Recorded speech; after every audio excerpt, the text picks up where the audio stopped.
Xin chào các bạn đã quay lại với kênh Cô Ba Bình Dương. Hôm trước mình đã chia sẻ với các bạn một công thức nấu rau câu giòn rất ngon. Hôm nay mình sẽ chia sẻ thêm một công thức mới kết hợp hoàn hảo giữa rau câu giòn và dẻo, cho thành phẩm vừa mềm lại cũng vừa đủ giòn ngon. Thêm thành phần từ kem tươi giúp rau câu béo thơm mà không ngấy. Nguyên liệu hoàn toàn tự nhiên, tốt cho sức khỏe. Hãy cùng mình vào bếp làm món ăn chơi mát lạnh cho mùa hè này nha. Chúng ta có thể xem những thành phần nguyên liệu chi tiết, hình ảnh nguyên liệu cụ thể để thực hiện món này ở cuối video, hoặc tham khảo những dụng cụ nhà bếp mình hay sử dụng bên dưới phần mô tả của video. Hôm nay mình làm rau câu ngàn lớp với 2 vị chính, lá dứa và nước cốt dừa. Đầu tiên mình đi rửa sạch và cắt nhỏ lá dứa này.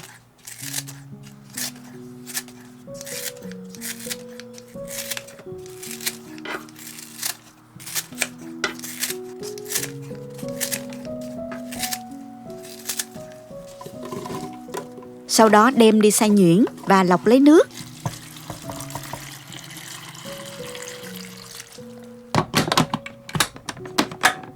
Rau câu lá dứa mình lưu ý là chọn lá dứa già, xanh đậm để khi xay lấy nước không bị đắng nha các bạn.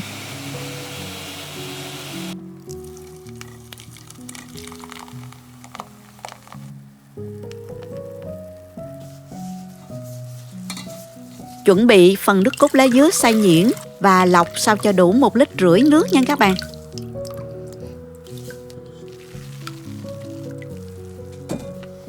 Công thức hôm nay mình sẽ kết hợp giữa rau câu giòn và rau câu dẻo. Rau câu dẻo hay còn gọi là rau câu trái dừa đó các bạn. Rau câu giòn mình dùng hiệu cái điện thoại này của Thái nha. Còn rau câu dẻo là của Singapore. Đổ 2 gói rau câu vào nồi. Bịch rau câu giòn là 25 gram và rau câu dẻo là 10 gram. Thêm 770 gram đường. Các bạn đừng sợ nhiều đường nha, bởi vì khi giữ rau câu trong tủ lạnh á, vị ngọt sẽ bị giảm đi rất nhiều đó. Sau đó khuấy đều cho bột rau câu và đường hoàn toàn hòa quyện vào nhau. Điều này rất quan trọng giúp rau câu của mình không bị đóng cục khó tan nha. Bây giờ mình mới đổ nước vào để hòa tan đường nè.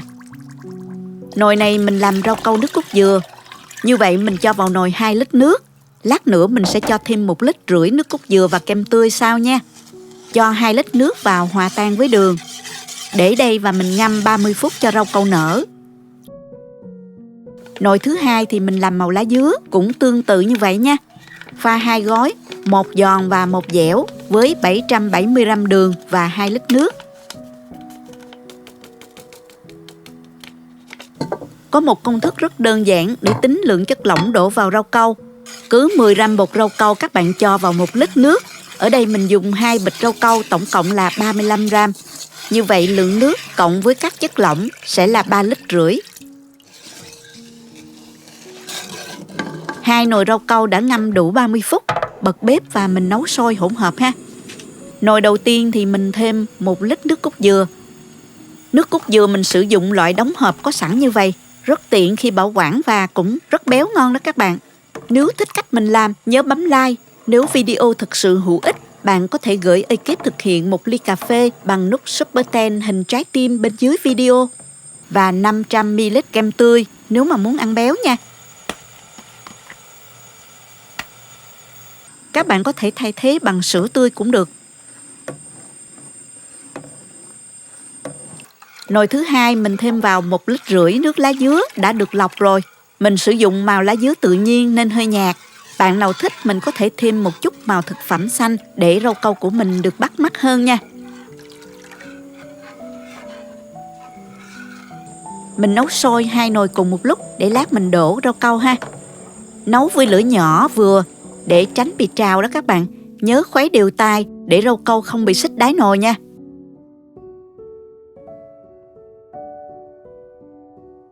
Đợi cho rau câu sôi lăn tăn một chút, rồi sôi bùng là mình tắt bếp ngay. Các bạn nhớ hớt bọt nếu có. Chuẩn bị 2 cái khuôn để đổ rau câu nha. Quạt để quạt cho rau câu mau se mặt. Để đổ rau câu ngàn lớp thì mỗi lớp mình đổ càng mỏng càng tốt ha.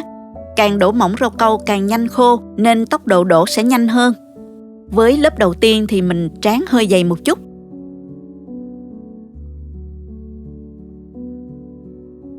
Đợi bề mặt của rau câu cứng lại chạm tay vào không dính thì được. Mình đổ tiếp lớp tiếp theo, đổ một lớp mỏng thôi nha các bạn.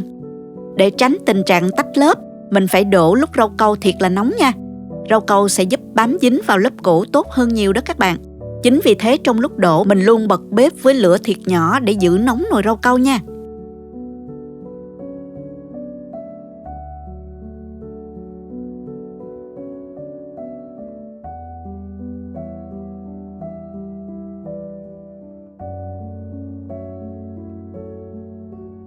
Mình lần lượt đổ như vậy cho đến hết khay ha. 2 nồi rau câu mình đổ được 2 khuôn đầy, size 20-30cm nha. Mình cất vào ngăn mát tủ lạnh ít nhất là từ 6 đến 8 tiếng cho rau câu đông đặc hoàn toàn rồi mới dùng nha các bạn. Đây là rau câu mình đã để tủ lạnh qua đêm nè. Dùng dao mỏng tách rau câu ra khỏi khuôn, úp ngược trên mặt phẳng thớt rồi mình cắt thành miếng vừa ăn ha.